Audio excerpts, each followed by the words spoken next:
कल जो है हमने रिलेटिव ह्यूमिडिटी सापेक्ष आर्द्रता के बारे में जाना था और फाइनली इसमें क्या आया था, इसमें आया था सापेक्षित आर्द्रता को हम फाई से डिनोट करते हैं।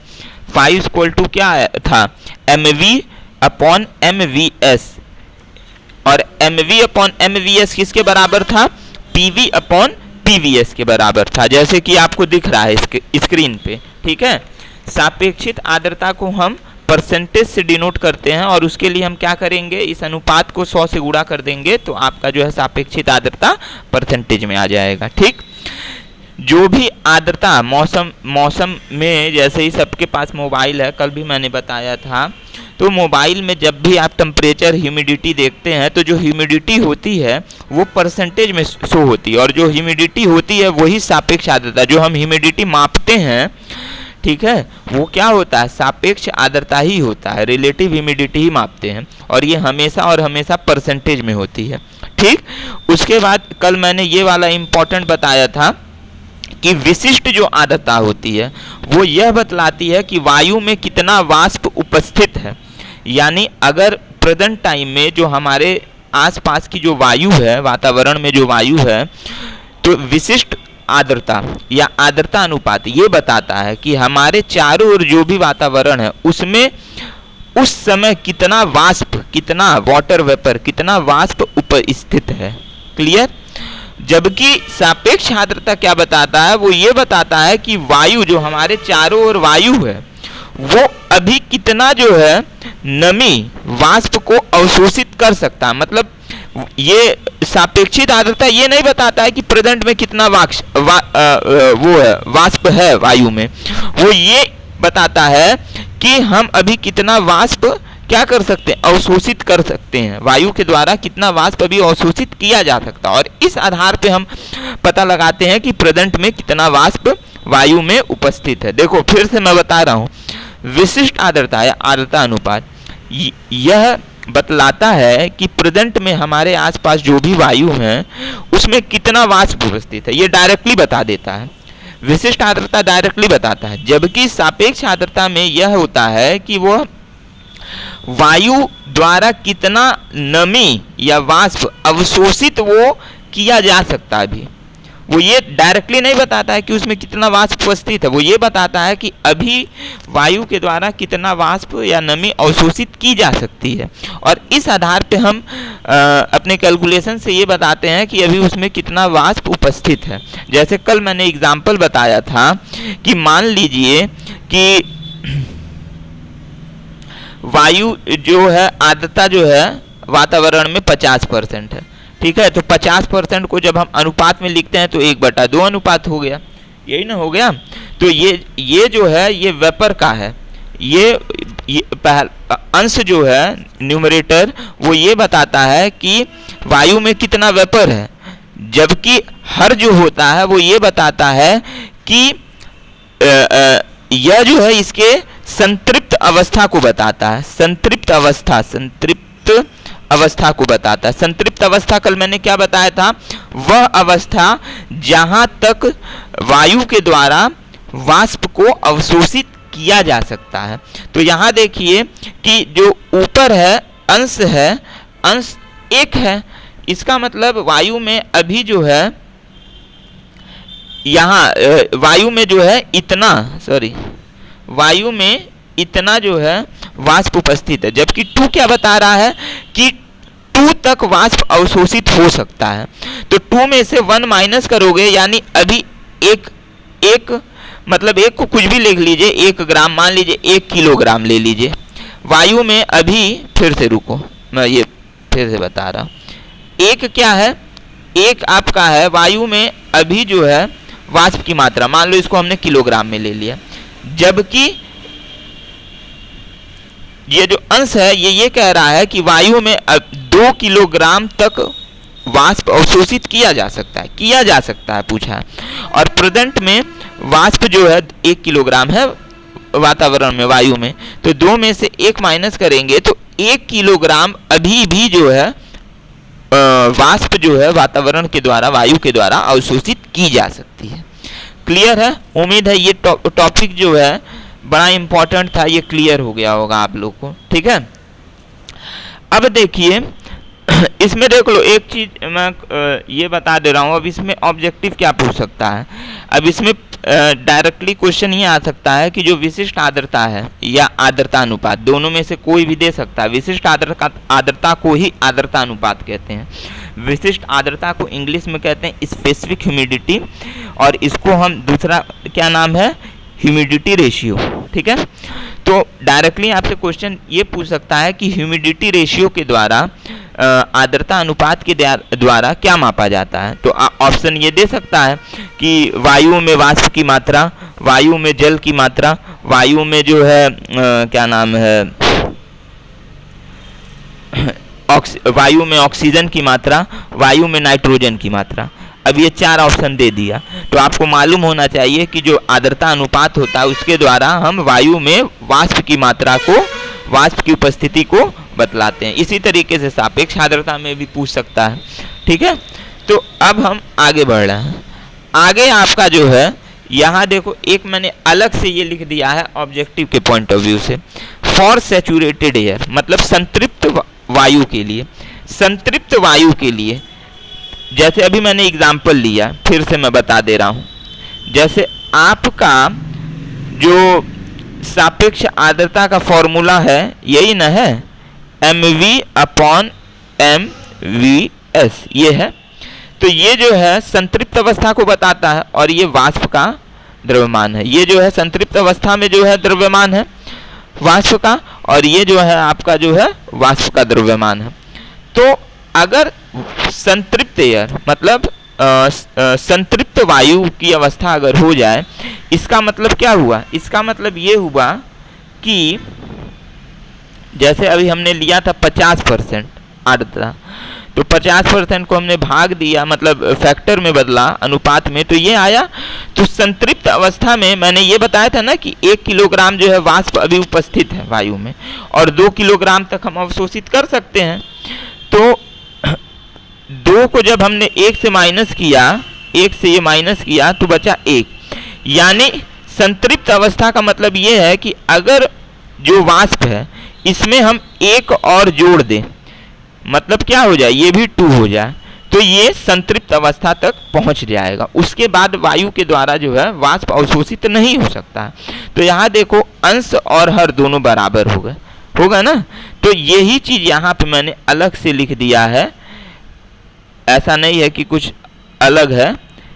देख लो फिर से, यहाँ पे मैंने क्या लिखा है, संतृप्त वायु के लिए जो अंश है mv क्या है, mv जो है ये न्यूमरेटर है अंश, और mvs क्या है, ये डिनोमिनेटर है। तो अंश और हर क्या हो गए, बराबर हो गए। अंश और हर, सापेक्ष आर्द्रता का जो अंश होता है और हर कब बराबर होगा, संतृप्त अवस्था में होगा। संतृप्त वायु के लिए अंश और हर बराबर होगा, और जब अंश और हर बराबर हो गया तो जो आपका सापेक्ष आर्द्रता का मान आ जाएगा, क्या आ जाएगा, 1 आ जाएगा। क्योंकि न्यूमरेटर और डिनोमिनेटर को जब डिवाइड करोगे तो वैल्यू क्या आ जाएगी, समान है तो एक ही आएगा, 1 आ जाएगा। और इसमें जब 100 से गुणा कर दोगे तो क्या आ जाएगा, परसेंटेज 100% आ जाएगा। तो अब इससे ऑब्जेक्टिव आपका क्या तैयार हो गया, संतृप्त अवस्था की सापेक्ष आर्द्रता क्या होती है। तो अब परसेंटेज के फॉर्म में दिया रहेगा, तो 25%, 50%, 75%, 100%। तो आपको मालूम है कि संतृप्त अवस्था में जो है सापेक्ष आर्द्रता क्या होता है, 100% होता है। क्लियर है। तो ये हो गया इतना। अब इसके बाद ये तो कल का थोड़ा सा बचा हुआ था, तो ये हो गया। अब हम आज का टॉपिक डिस्कस करते हैं। आज का टॉपिक क्या है, रुक जाओ।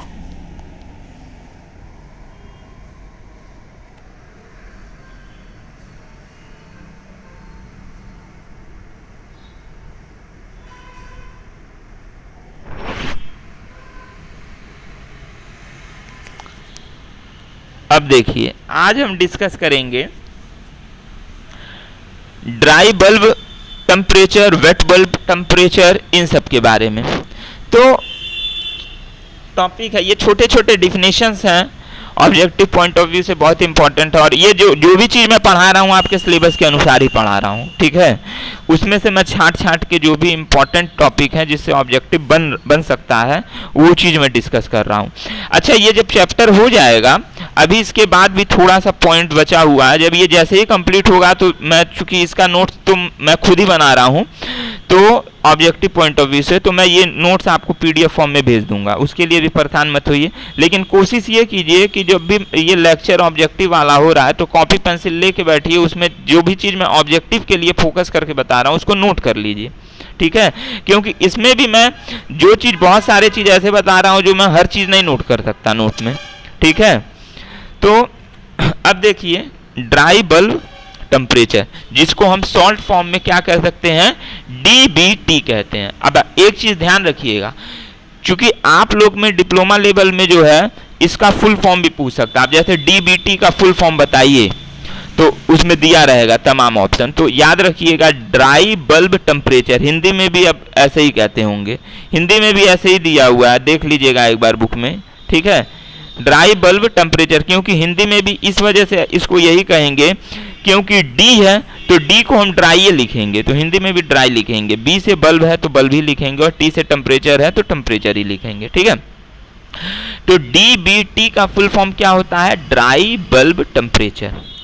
होता क्या है ये, अब जैसे डिफिनेशन आप देख रहे होंगे, छोटा सा डिफिनेशन है, it is the temperature of air measure by an ordinary thermometer. Thermometer सबके घर में होगा, कोरोना काल में तो जिनके यहाँ नहीं भी हुआ होगा वो भी खरीद के आया होगा, ठीक है। तो जो थर्मामीटर के द्वारा जो मापा गया तापमान होता है, वायु का तापमान जो मापा जाता है थर्मामीटर के द्वारा, ऑर्डिनरी थर्मामीटर के द्वारा जो वायु का तापमान मापा जाता है उसको हम क्या कहते हैं, ड्राई बल्ब टेम्परेचर कहते हैं। फिर से ध्यान दीजिएगा, ऑर्डिनरी थर्मोमीटर मतलब साधारण जो थर्मामीटर होता है उसके द्वारा वायु का जो तापमान मापा जाता है उसे हम क्या कहते हैं, DBT कहते हैं, ड्राई बल्ब टेम्परेचर कहते हैं।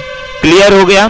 हिंदी में भी देखो लिखा हुआ है, साधारण थर्मामीटर से मापी गई ताप, या देखो एयर का ताप होगा, वायु का ताप, साधारण थर्मामीटर से मापी गई वायु के ताप को हम ड्राई बल्ब टेम्परेचर कहते हैं, DBT कहते हैं। क्लियर हो गया।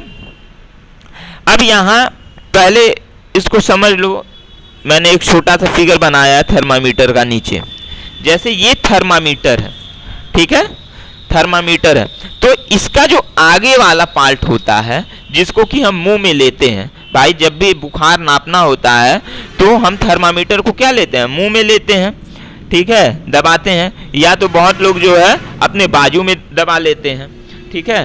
तो वहाँ कौन सा पोर्शन हम मुंह में रखते हैं, उसके बल्ब वाले आगे वाले पोर्शन को, जिसके की द्वारा थर्मामीटर हमारे तापमान को मापता है।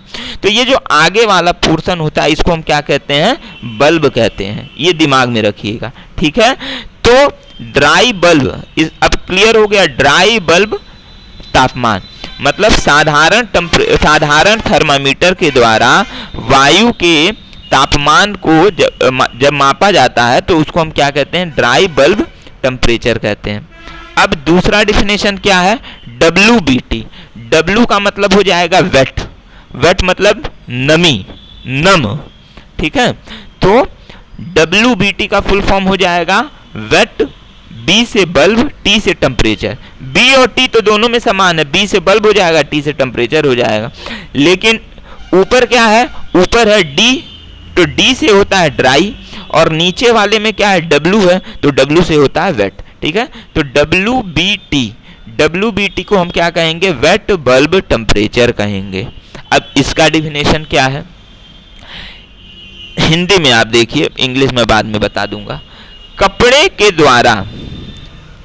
द्वारा कायदे से होना चाहिए, गीले कपड़े के द्वारा, देखो मैंने लिखा नहीं, देखिए थोड़ा मिस्टेक हो जाता है, जल्दी नोट्स बनाने में मिस कर जाता है। यहाँ हो जाएगा गीले कपड़े, ठीक है, गीला कपड़ा, गीले कपड़े द्वारा ढके थर्मामीटर बल्ब, थर्मामीटर के बल्ब को हम क्या करते हैं, गीले कपड़े से जब ढकते हैं तो गीले कपड़े द्वारा ढके थर्मामीटर बल्ब द्वारा मापी गई ताप को WBT कहते हैं। क्लियर है? कुछ नहीं समझ में आया होगा तो फिगर देखिए। ये जो थर्मामीटर का बल्ब है इसको हम क्या करते हैं, गीले कपड़ा इसके ऊपर लपेट देते हैं, इसके ऊपर गीला कपड़ा एक लपेट देते हैं। तब जो थर्मामीटर है उसके बाद जो तापमान थर्मामीटर के द्वारा मापी जाती है तो वो क्या कहलाती है, वेट बल्ब टेम्परेचर कहलाती है। क्योंकि हमने कपड़े में क्या किया है, गीले कपड़े से ढका है ना, और गीले कपड़े में क्या होता है, पानी होता है। ठीक है, तो इसके द्वारा जो उष्मा जो है थर्मामीटर के द्वारा, अब इसकी जो उष्मा जो है मेजर की जाएगी, तापमान जो नापा जाएगा उसको हम क्या कहेंगे, वाष्प वेट बल्ब टेम्परेचर कहेंगे। क्लियर है? यहाँ तक क्लियर है ना? हमने क्या किया, बल्ब जो थर्मामीटर का बल्ब है उसको गीले कपड़े से ढक दिया, इसके बाद जो थर्मामीटर के द्वारा जो तापमान मापा गया उसको हम क्या कहेंगे, वेट बल्ब टेम्परेचर कहेंगे। इसके आगे देखो ये क्या लिखा हुआ है, यह वायु में उपस्थित नमी को बतलाता है। मतलब वेट बल्ब टेम्परेचर जो है वो क्या बतलाता है, वायु में उपस्थित नमी को बतलाता है। क्लियर है? छोटा छोटा डिफिनेशन है, डायरेक्ट इसके ऊपर ऑब्जेक्टिव बन सकते हैं। ठीक है, या इसका फुल फॉर्म पूछा जा सकता है। अब इसके बाद थोड़ा सा अब आ गया इम्पोर्टेंट।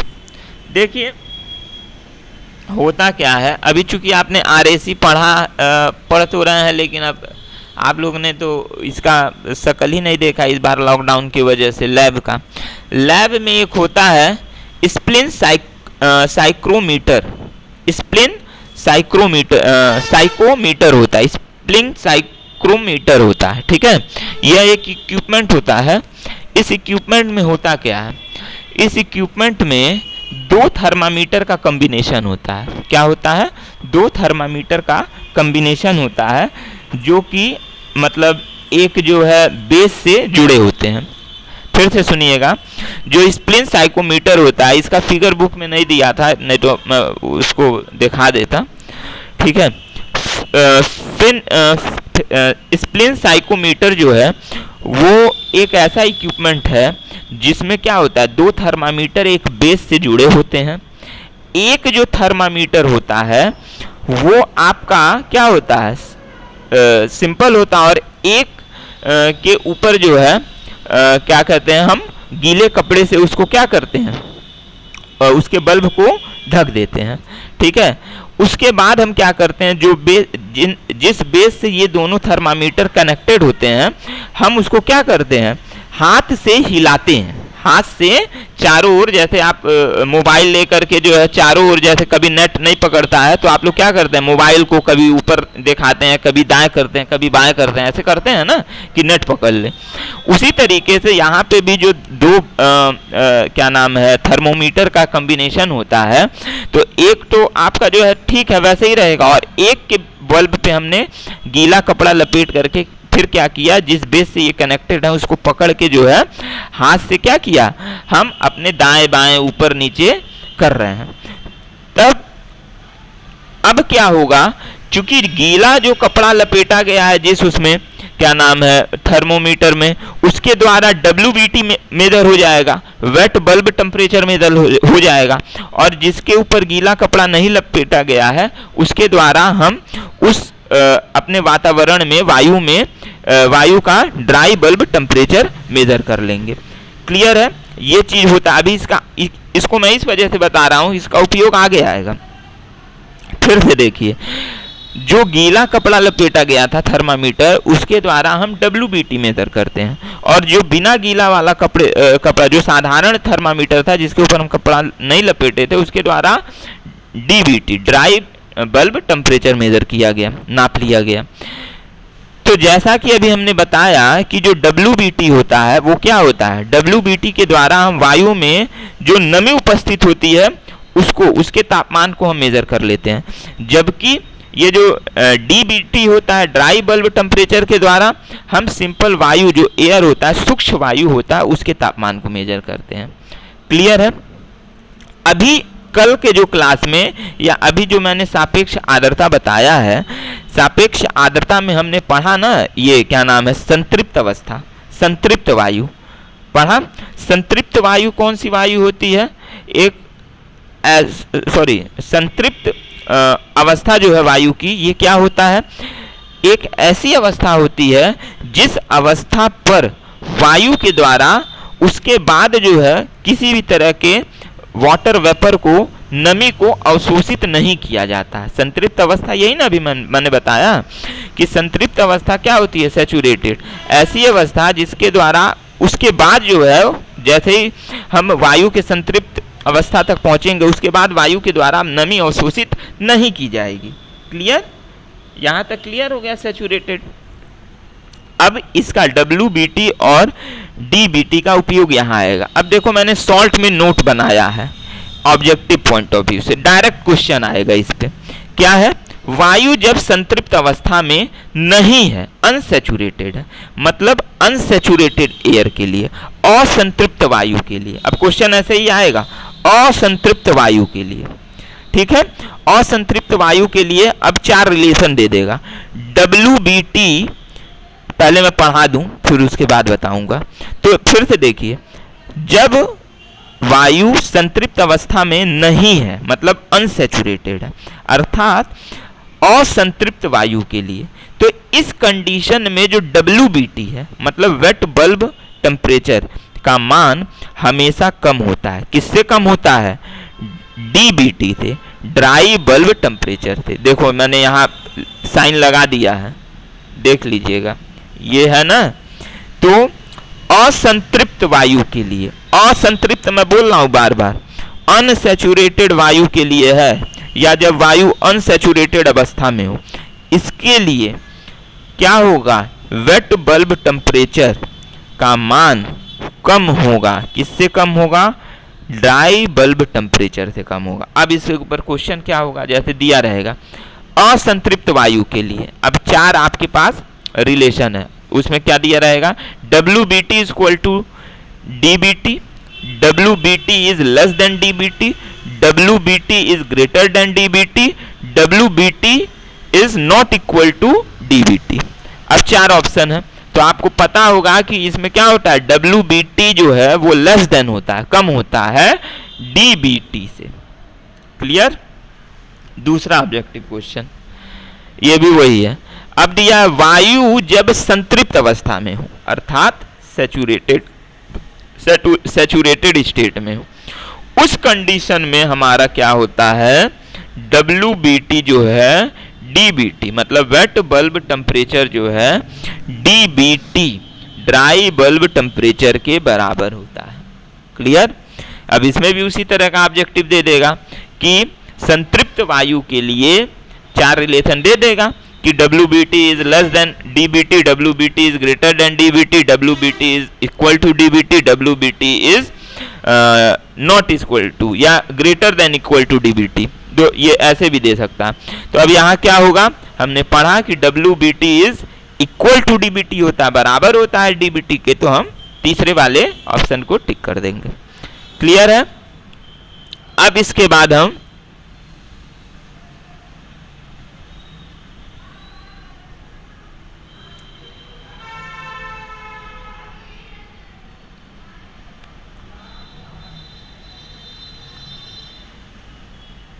यहां तक मैंने जो बताया, अनम्यूट अभी मैंने कर दिया है, यहां तक जो मैंने बताया ये सबको क्लियर है? हेलो, क्लियर है ना? किसी को कोई डाउट नहीं ना? क्योंकि ये छोटा छोटा पॉइंट है, इसमें जिसको समझ में आ जाएगा वो तो ठीक है, जिसको नहीं दिक्कत नहीं समझ में आएगा वो नहीं आ पाएगा। फिर अगर कोई कंफ्यूजन हो तो फिर पूछ लो। हेलो, क्लियर है ना? हम आगे बढ़ें? चलिए चलिए फिर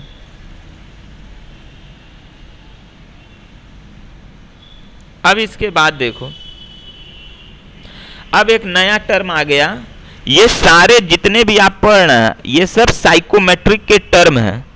जैसे आपने पढ़ा ना पहला आपने ह्यूमिडिटी स्पेसिफिक ह्यूमिडिटी पढ़ा, विशिष्ट आर्द्रता, फिर आपने पढ़ा सापेक्ष आर्द्रता, अब आप पढ़ रहे हैं तीसरा जो है डीबीटी पढ़ा, ड्राई बल्ब टेम्परेचर पढ़ा, चौथा आपने पढ़ा वेट बल्ब टेम्परेचर, अब पांचवा आपका क्या है, वेट बल्ब डिप्रेशन।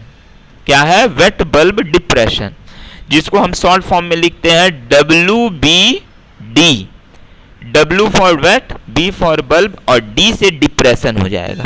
क्लियर। इसका जो मान होता है, इसका मान जो होता है DBT माइनस WBT होता है। इसका मान क्या होता है, DBT माइनस WBT होता है। इसके बारे में इस वजह से मैंने डायरेक्ट ये बता दिया क्योंकि इसका कोई बहुत ज़्यादा यूज नहीं है और ये चीज़ आपके सिलेबस में भी नहीं दिया हुआ था, बीच का पार्ट है, तो मैं बस इतना जान लीजिए इसका वैल्यू क्या होता है। WBT जो है, WBD जो वेट बल्ब डिप्रेशन जिसको कहते हैं, इसका मान क्या होता है, ड्राई बल्ब टेम्परेचर और वेट बल्ब टेम्परेचर के अंतर को ही हम क्या कहते हैं, ड्राई बल्ब टेम्परेचर और वेट बल्ब टेम्परेचर के अंतर को ही हम क्या कहते हैं, वेट बल्ब डिप्रेशन कहते हैं, WBD कहते हैं। ठीक है, यहां तक जब क्लियर हो गया तो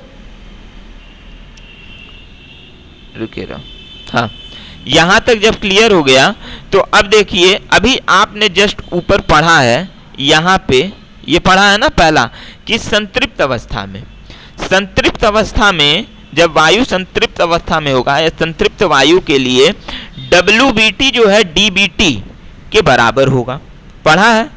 तो अगर हम यही कंडीशन WBD के लिए रख दें, वेट बल्ब डिप्रेशन के लिए रख दें, तो यहां देखो मैंने लिखा है सैचुरेटेड एयर के लिए, सैचुरेटेड मतलब संतृप्त वायु के लिए क्या होगा, WBD मतलब वेट बल्ब डिप्रेशन का मान 0 हो जाएगा। क्यों 0 होगा, क्योंकि यहाँ पे अभी जो मैंने ऊपर पढ़ा, ऊपर मैंने क्या पढ़ा, संतृप्त अवस्था के लिए WBT जो होगा DBT के बराबर होगा। तो जब DBT और ये जब आपस में बराबर होंगे तो इनका अंतर क्या आएगा, 0 ही ना आएगा। तो याद रखिएगा, अब ये तीसरा ऑब्जेक्टिव आपका बन गया कि संतृप्त वायु के लिए वेट बल्ब डिप्रेशन WBD का मान क्या होता है, 0 होता है। क्लियर। चलिए फिर अब इसके बाद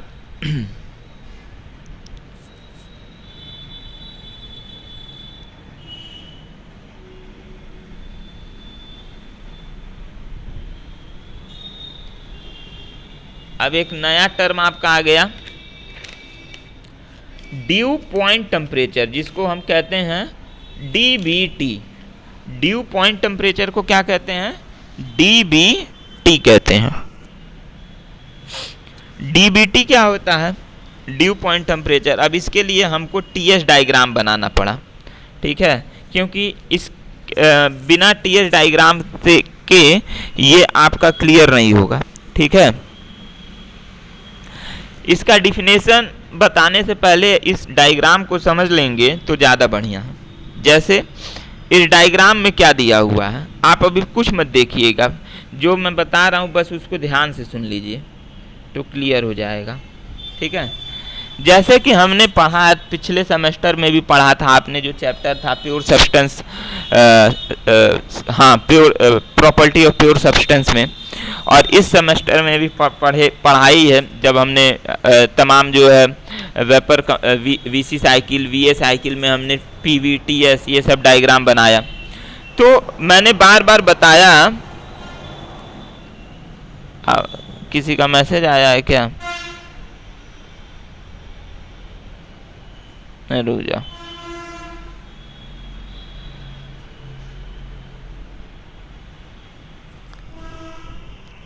अच्छा आवाज लग रहा स्लो आ रहा, प्रियांशु ने भी मैसेज किया है। चलिए भाई, अब कैसा आवाज आया, ठीक है, एकदम यार जो स्पीकर है उसको एकदम मुंह के पास ही लेके बोल रहा हूँ। ठीक है, हो सके थोड़ा बहुत नेटवर्क प्रॉब्लम की वजह से आ रहा हो आवाज, ठीक है ना। चलो अब देखो, अब यहाँ पे जैसे अभी आपने वीसी साइकिल पढ़ा, वीए साइकिल पढ़ा, तो उसमें हमने TS diagram, PV diagram, PH diagram बनाया। तो इतना तो आप जान गए होंगे टीएस डायग्राम में इतना तो जान गए होंगे आप लोग कि जो ऊपर वाला पॉइंट होता है यहाँ, ये इसको हम कहते हैं क्रिटिकल पॉइंट, ये जान गए। इसके इधर बाएं साइड में ये जो कर्व है, रेखा हमने किया ड्रॉ, ये वाला पोर्शन, इसको हम कहते हैं सैचुरेटेड लिक्विड लाइन, यही ना कहते हैं, संतृप्त द्रव्य रेखा। इसके इधर लिक्विड होता है और ये जो पहाड़ बना इसके बीच में लिक्विड प्लस वेपर, मतलब वेट रीजन होता है। अब क्रिटिकल पॉइंट के दाएं साइड वाला ये जो कर्व होता है, इसको हम क्या कहते हैं, सैचुरेटेड वेपर लाइन कहते हैं, संतृप्त गैस रेखा या संतृप्त वाष्प रेखा। ठीक, इसके इधर आपका गैस होता है। यहां तक तो सबको क्लियर है। चलिए, तो हम यहां पे क्या ले रहे हैं,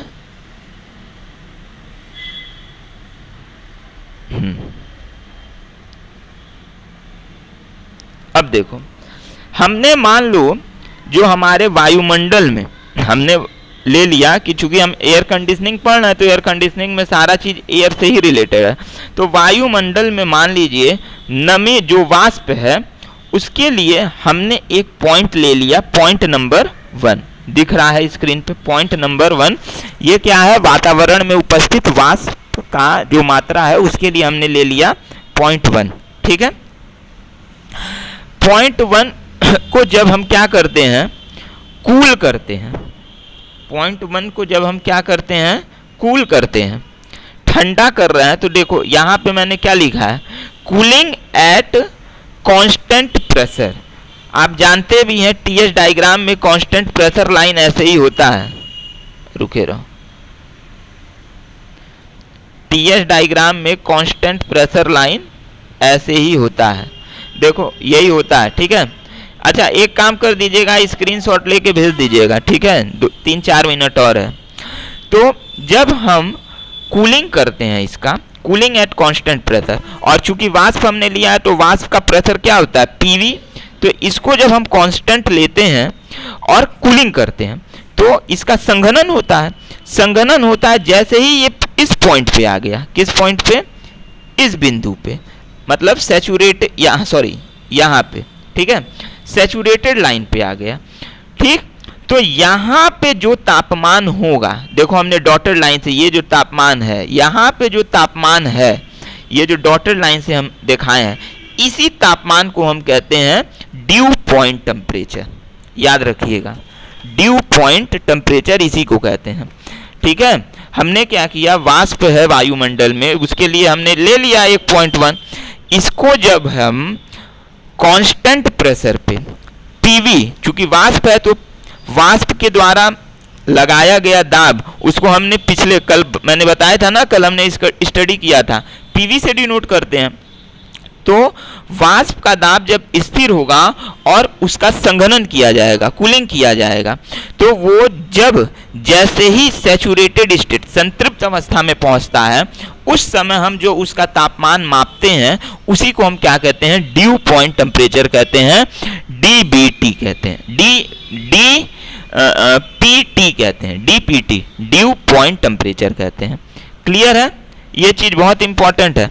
अब आप हर पॉइंट के लिए, अब देखो यहाँ पे मैंने एक दूसरा भी ले लिया, यहाँ पे अगर ये अवस्था यहाँ पे रहता तो अब फिर यहाँ पे भी संघनन होता, और जिस पॉइंट संतृप्त अवस्था में आके यहाँ पे जो हम टेम्परेचर नापते वो भी हमारा ड्यू पॉइंट टेम्परेचर होता। तो इस तरीके से हम क्या कर सकते हैं, हर उसके लिए अलग अलग पॉइंट के लिए अलग अलग ड्यू पॉइंट टेम्परेचर निकाल सकते हैं।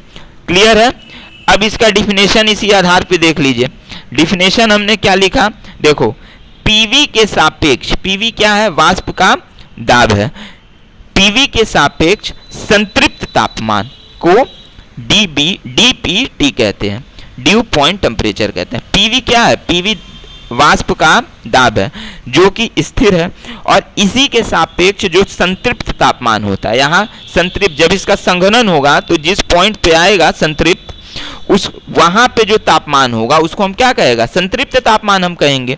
तो पीवी के सापेक्ष संतृप्त तापमान को ही हम डीपीटी यानी ड्यू पॉइंट टेम्परेचर कहते हैं। ठीक है, या इसको दूसरा डिफिनेशन देख लीजिए, इसको हटा दें यार। दूसरा इसका डिफिनेशन क्या है, दूसरा डिफिनेशन ये है कि यह वह ताप है जिस पर वायु में उपस्थित वाष्प का संघनन शुरू हो जाता। यही है ना भाई, इस फिगर में आप देखो, जैसे ही हमने कूलिंग किया तो ये इसका संघनन होकर यहाँ पे आया। अब यहाँ ये जो हमने तापमान मापा इसी को हम कहते हैं कि ड्यू पॉइंट टेम्परेचर। तो यहाँ पे क्या हमने लिखा, यह वह तापमान है जिस पर वायु में उपस्थित वाष्प का संघनन शुरू हो जाता। अब यहाँ के बाद भी क्या होगा, संघनन ही होगा। जैसे यहाँ से यहाँ भी कूलिंग ही हुआ, यहाँ से यहाँ जो 0.1 है ये भी कूलिंग